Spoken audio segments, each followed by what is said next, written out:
Actuellement, le Québec est un des endroits au monde où on a fait le plus de tests, toute proportion gardée, donc par 100 000 habitants.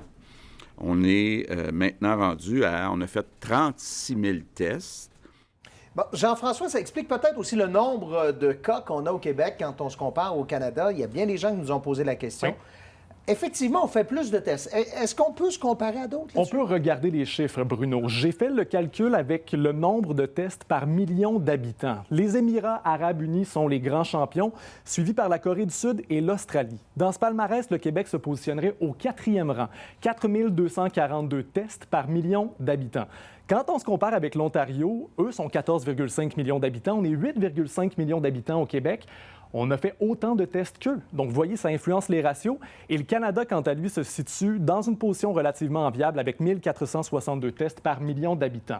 Si on prend le tableau de l'autre côté maintenant, voyez la France, 559 tests par million d'habitants. Et les États-Unis, eux, sont à 314 tests. Donc, ça nous fait poser plusieurs questions sur le nombre de cas réels chez nos voisins du Sud.